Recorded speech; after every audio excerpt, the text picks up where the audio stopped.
Assalamualaikum. Hai adik-adik, jumpa lagi di channel Kofi Bercerita. Kali ini Kak Ovi akan menceritakan salah satu kisah Nabi Ibrahim, yaitu pada saat beliau dibakar hidup-hidup. Jangan lupa subscribe, like, dan tekan tanda lonceng sebelum melanjutkan ceritanya. Nabi Ibrahim adalah nabi ke-6 yang wajib diketahui umat Islam. Beliau lahir pada tahun 2295 sebelum Masehi di Mosul. Ayah Nabi Ibrahim adalah salah satu pembuat berhala termasyhur pada saat itu. Dan Nabi Ibrahim pun sering membantu ayahnya untuk membuat berhala. Saat Nabi Ibrahim mulai tumbuh besar, dia mulai berpikir, kenapa masyarakat menyembah berhala? Padahal berhala hanyalah benda mati yang terbuat dari batu, sehingga beliau tidak mau menyembah berhala. Nabi Ibrahim melihat benda-benda di langit seperti bintang dan bulan. Kemudian beliau berpikir bahwa apakah benda-benda di langit itulah Tuhan? Namun beliau melihat bulan, bintang, dan matahari tersebut terbenam dan menghilang. Sehingga beliau berkata, "Aku tidak akan bertuhan kepada benda-benda seperti itu." Hal ini telah dikisahkan dalam Al-Quran surat Al-An'am ayat 76 sampai dengan 79. Suatu ketika Nabi Ibrahim alaihissalam melakukan tipu daya dengan berhala-berhala yang disembah oleh kaumnya. Ketika kaumnya pergi keluar kampung untuk menyaksikan perayaan hari besar, Nabi Ibrahim pergi menuju berhala-berhala kaumnya.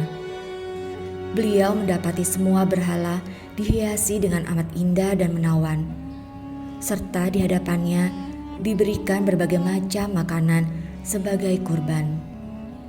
Lalu Nabi Ibrahim dengan nada mencela dan mencemooh berkata, "Mengapa kamu tidak makan? Mengapa kamu tidak menjawab?" Lalu dihadapinya berhala-berhala itu sambil memukulnya dengan tangan kanannya. Nabi Ibrahim kemudian menghancurkan berhala-berhala itu hingga berkeping-keping dengan menggunakan kapak, hingga hanya menyisakan yang paling besar saja.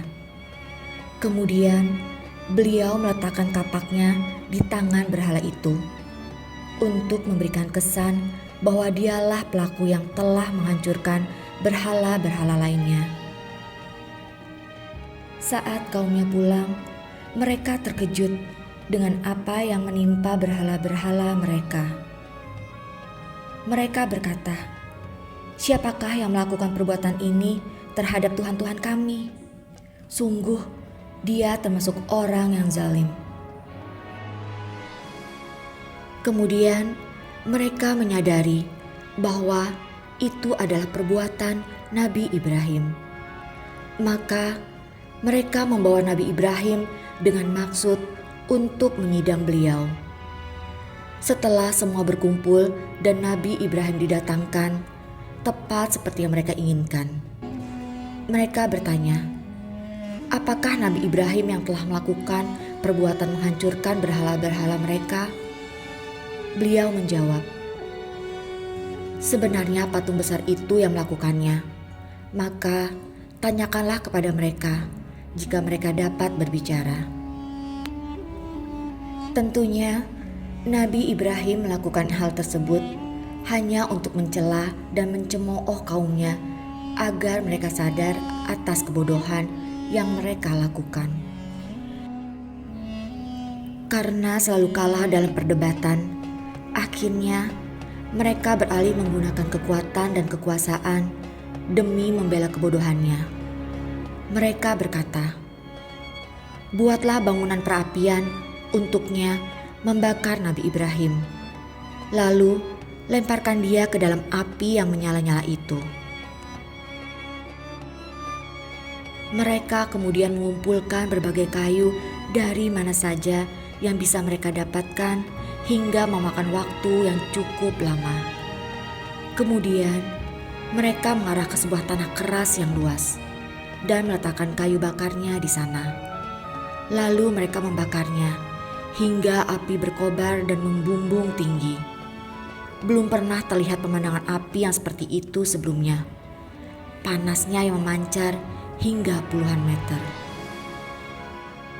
Ketika Nabi Ibrahim dilemparkan ke dalam kobaran api, beliau mengucapkan, "Hasbunallah wa ni'mal wakil." Cukuplah Allah sebagai penolong kami dan dialah sebaik-baik pelindung. Kemudian Allah berfirman, "Wahai api, jadilah kamu dingin dan penyelamat bagi Ibrahim." Setelah lama berada di dalam kobaran api, kemudian Allah perintahkan kepada Nabi Ibrahim untuk keluar. Seluruh orang yang menyaksikan merasa terkejut dan kebingungan dengan apa yang mereka lihat. Demikianlah tanda-tanda dari kebesaran Allah. Apabila Dia berkehendak, maka tidak ada sesuatu pun yang mampu menolaknya. Nah adik-adik, demikianlah cerita Coffee kali ini. Nabi Ibrahim meninggal pada tahun 1822 sebelum Masehi di usia 175 tahun di Hebron, Palestina.